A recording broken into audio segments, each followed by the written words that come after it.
এটা সল্লাকিয়ন্দ আচ্ছা দেন নুরানি মসজিদ, নুরানি জামি মসজিদ। এখন ফজর নামাজের আজান দিবার জন্য হুজুর সাইকেল নিয়ে আসে, সাইকেল তুই ফজর নামাজের আজান দিছে। আজান শেষে আমরা মুসলিয়ার সবাই একসাথে হয়েছি, একসাথে হয়ে সুন্নত করছি, নামাজ পড়ছি, হুজুর ফরজ পড়াইছে। এমন অবস্থা দোয়া জিজ্ঞেস করি আমরা সবাই মসজিদ থেকে বার হুজুর এক কথা আর সাইকেলটা তার নাই, সাইকেলটা কে লেগে সবাই। এখন আমরা কোন জগতে বাস করতেছি, আমরা কি করবো কোন? এবার যদি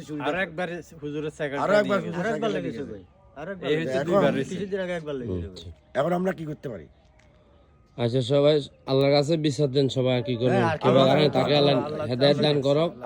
এই মাওলানা তাইলে সাহেবের মসজিদের ইমাম সাহেবের সাইকেলটাকে নিয়ে গেছে। সবাই ভিডিওটি লাইক কমেন্ট শেয়ার করে দিবেন। সবাইকে অসংখ্য ধন্যবাদ। আর আমাদের মসজিদের কাজও অসমাপ্ত রয়ে গেছে, কিছু সহায়তা করবেন আপনারা সবাই, আমাদের মসজিদের জন্য আমরা সহায়তা করবেন। আচ্ছা ঠিক আছে।